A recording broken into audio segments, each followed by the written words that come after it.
30 years ago tomorrow, the shocking news spread across town, across the country, and around the world with bulletin speed. Marilyn Monroe was dead.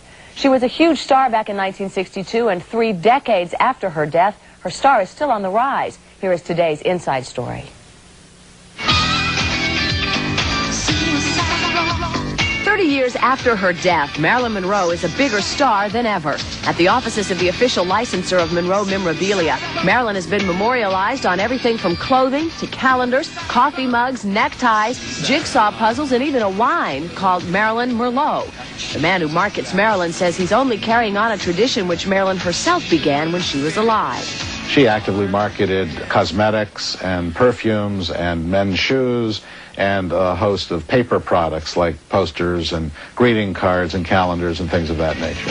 The anniversary means everyone's jumped on the Marilyn bandwagon. Entertainment Weekly, TV Guide, and People magazines have major stories on Monroe, and there's some new books by the score. Some deal fondly with her memory, but more, like the new Crypt 33, deal with the puzzle of her death.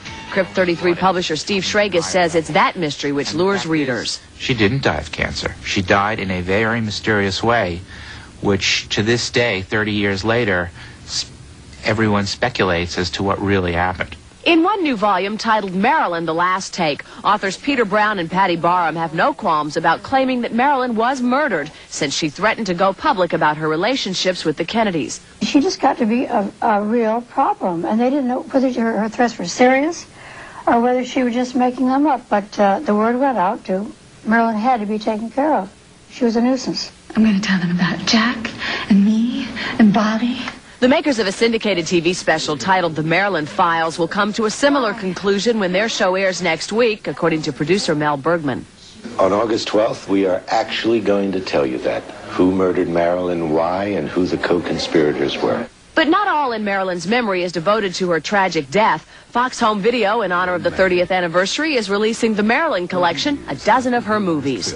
Marilyn Monroe's legacy lives on with the Marilyn Collection. And a man who has acquired a collection of never-before-seen photos of Marilyn will be touring them in exhibitions around the country. Ed Litwack says the photos, taken by Marilyn's close friend, photographer Andre Didianis, reflect the happier times in Marilyn's life. He was able to capture a spirit of Marilyn that I think everybody really wants to see. It's a Marilyn that's innocent, a loving Marilyn, none of the problems that existed. But perhaps the most peculiar tribute to Marilyn in this 30th year since her death is a limo-driven tour of Marilyn's life in Los Angeles. Dennis Smith of Specialty Tours will take Marilyn fans to such spots as Marilyn's honeymoon house with Joe DiMaggio, the apartment where Smith claims she dated Frank Sinatra, the Brentwood house where she died, and the cemetery where she is buried. The procession came out of this building, and she was laid to rest over here to the left. Tour guests are treated to one of Marilyn's favorite vices, champagne, at the crypt where she is buried.